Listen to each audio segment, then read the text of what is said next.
2001, I became chairman of the House Committee on Transportation, a position I held for 6 years. You know this committee as the largest committee in the House of Representatives, with oversight over all modes of transportation, aviation, highways, railroads, all public buildings, waterways, and emergency management. As the only congressman from Alaska, I worked very hard for the state of Alaska.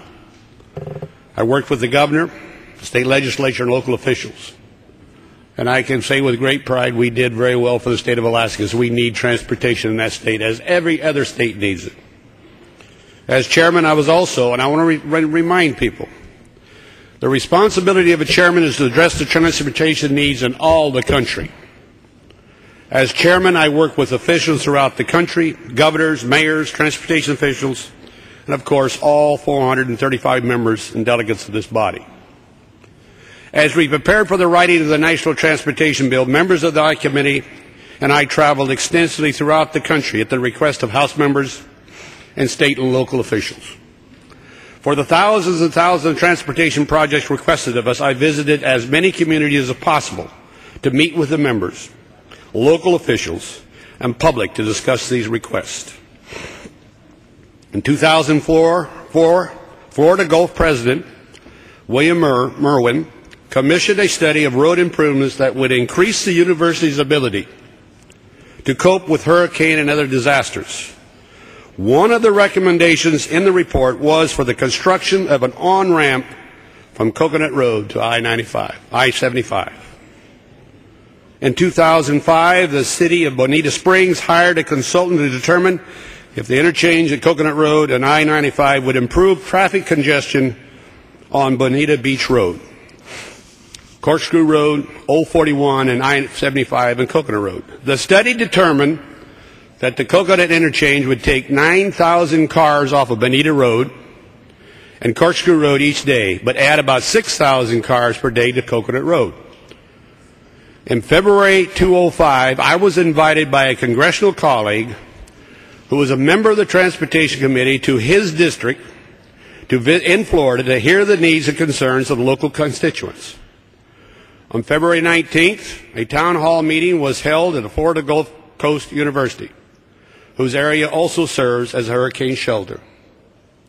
This town hall meeting was attended by more than 200 local constituents, transportation officials, and elected officials. One of the issues discussed at the town hall meeting was the need for a hurricane evacuation route to ensure that people could get to safety more quickly during a national disaster. This project was to be an interchange from the heavily traveled I-75 highway to Coconut Road, which leads to the Florida Gulf Coast University of Bonita Springs. At the town hall meeting, University President William Merwin spoke of the need for a research center at the university that would focus on transportation improvements using new technology. He also presented a study showing the need for the interchange at Coconut Road to help hurricane evacuees reach the two main shelters in South Lee County.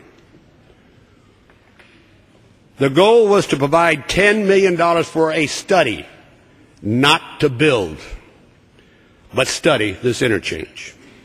I also like to note, to the credit of the Florida delegation, this area received $81 million for the widening of I-75.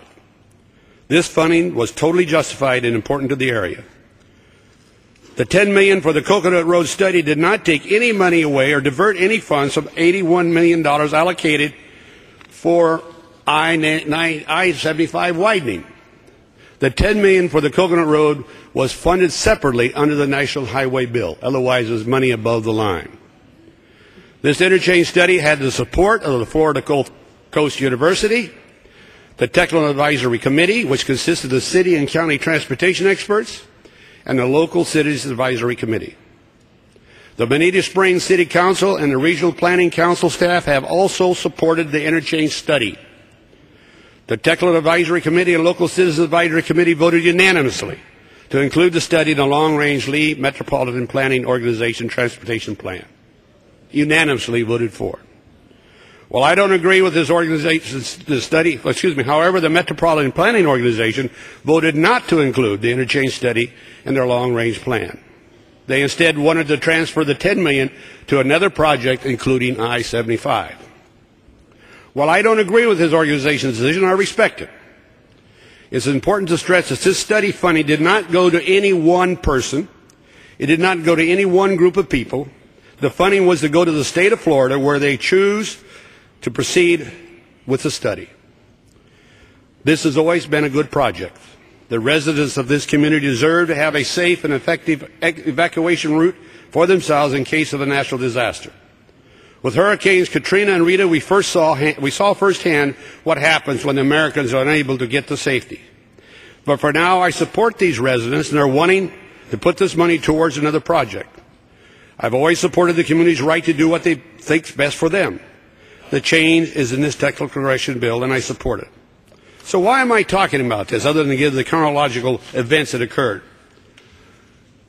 Well, it's very easy. I have been the subject of much innuendo concerning my intent and motivation of this project. These accusations have little, if any, connection with what actually occurred. I outlined my intent and motivations on this, and it's quite different than what I have been hearing lately about this study.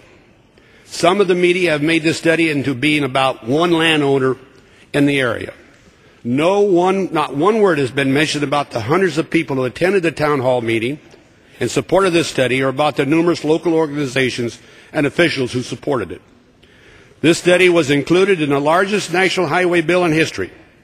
There were more than 6,200 high-priority projects.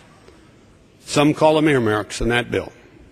About half of these were sponsored by the Democrats and Republicans in this body. About half were sponsored evenly by Republicans and Democrats on either body. These 6,200 highly priority projects earmarks from the House and Senate totaled 5% of the total highway bill. 5%.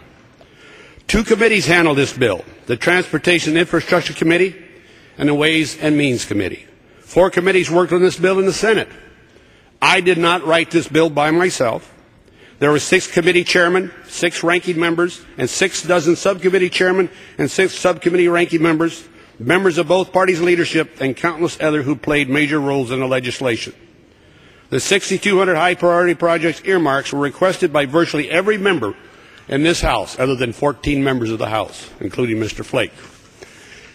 This body had nothing to do with the projects requested by the other body, and they had nothing to do with those requested by this body.